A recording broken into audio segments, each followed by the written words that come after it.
few months ago I bought the Elite Suito, and I've liked it very much.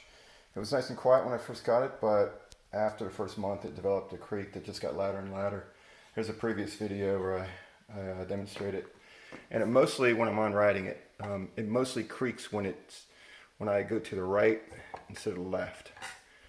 But I just put a little bit of oil from this oil bottle. I don't know what kind of oil it is. It's just kind of generic oil.